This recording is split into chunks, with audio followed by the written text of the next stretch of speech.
ಬೆಂಗಳೂರು ನಗರದ ಸುರೇಶ್ ಗೊಬ್ಬರಕಲ್ ನೇತೃತ್ವದ ಕರವೇ ಕಾರ್ಯಾಲಯಕ್ಕೆ ಆಗಮಿಸಿದ್ದ ಕನ್ನಡ ರಕ್ಷಣಾ ವೇದಿಕೆ ರಾಜ್ಯಾಧ್ಯಕ್ಷ ಶಿವರಾಮೇಗೌಡ ಮಾತನಾಡಿ, ಕನ್ನಡವೇ ಜಾತಿ, ಕನ್ನಡವೇ ಧರ್ಮ ಅನ್ನುವ ಸಿದ್ಧಾಂತ ಪ್ರಬಲವಾಗಿಟ್ಕೊಳ್ಳಿ. ಆ ಜಾತಿ ಈ ಜಾತಿ ಅಂತ ಕೋಮು ಗಲಭೆಗಳು ಬೇಡ.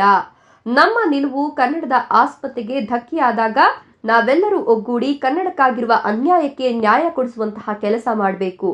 ಸಮಾಜದಲ್ಲಿ ತುಂಬಾ ಜನ ಅಸಹಾಯಕರಿದ್ದಾರೆ. ನೊಂದವರಿಗೆ, ಅಸಹಾಯಕರಿಗೆ ಧ್ವನಿಯಾಗಿ ನಿಲ್ಲಿ.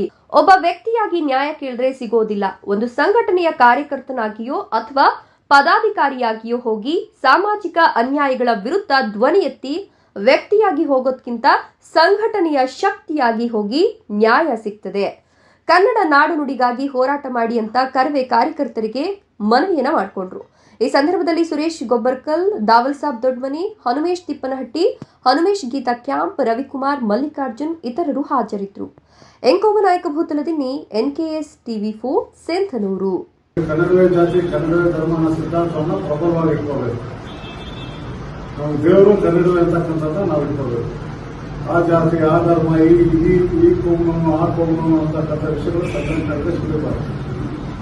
ನಮ್ಮ ನಿಲುವು ಕರ್ನಾಟಕದ ಅಸ್ಮಿತೆಗೆ ಧಕ್ಕೆ ಆದಾಗ ನಾವೆಲ್ಲ ಸೇರಿ ಒಗ್ಗೂಡಿ ಕರ್ನಾಟಕದಲ್ಲಿರೋ ಅನ್ಯಾಯವನ್ನ ನಾವು ನ್ಯಾಯವನ್ನು ಪಡೆಯೋದಕ್ಕೆ ದಿಟ್ಟುತಂದು ಹೋರಾಟ ಮಾಡುವಂಥ ದೊಡ್ಡ ಸಂಘಟನೆಯಾಗಿ ಬೆಳೆಸಬೇಕು ಅಂತಕ್ಕಂಥದ್ದು ಎರಡನೇದು. ಮೂರನೇದು, ಅಸಹಾಯಕರಿಗೆ, ನೊಂದವರಿಗೆ ಒಂದು ಧ್ವನಿಯಾಗಿ ಯಾವುದೂ ಇರೋದಿಲ್ಲ. ಒಬ್ಬ ವ್ಯಕ್ತಿಯಾಗಿ ಹೋಗಿ ಎಲ್ಲರೂ ನ್ಯಾಯ ಕೇಳಬೇಕು, ಯಾವುದೇ ರೀತಿ ಗೌರವ ಇರೋದಿಲ್ಲ.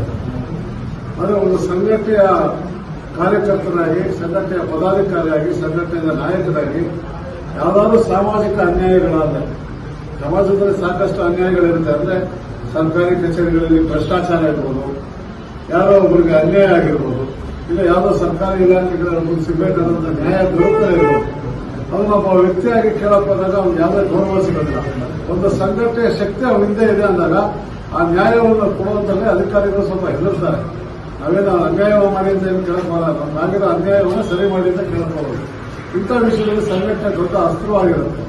ಆ ನಿಟ್ಟಿನಲ್ಲಿ ಸಂಘಟನೆ ನೀವು ಬಲಿಷ್ಠರಾಗಿ ಕಟ್ಟಬಹುದು. ಆ ಕಾರಣಕ್ಕೆ ಆ ಒಂದು ಸಾಮಾಜಿಕ ನ್ಯಾಯವನ್ನು ಕೊಡಿಸೋದಾಗಿರ್ಬೋದು, ವೃದ್ಧರಿಗೆ ವೃದ್ಧಾಪ್ಯ ವೇತನ ಕೊಡಿಸೋದಾಗಿರ್ಬೋದು, ಇಲ್ಲ ಸಾಮಾಜಿಕ ಕಳೆಗಳಿರೋ ಅನೇಕ ಕೆಲಸಗಳಾಗಿರ್ಬೋದು, ಇಂಥದ್ದೆಲ್ಲ ಸಂಘಟನೆ ಅಡಿಯಲ್ಲಿ ಮಾಡಬಹುದು. ಅದರಿಂದ ಸಂಘಟನೆಯನ್ನು ಬಲಿಷ್ಠವಾಗಿ ಕಟ್ಟುವಂಥ ಕೆಲಸವನ್ನು ಮಾಡಬೇಕಾಗುತ್ತೆ. ಮುಷ್ಟಿ ಹಿಡಿದ್ರೆ ಸಂಘಟನೆಯಲ್ಲಿ ಬಲ ಇರತಕ್ಕಂಥ ಚಿಂತನೆ ಯಾವಾಗ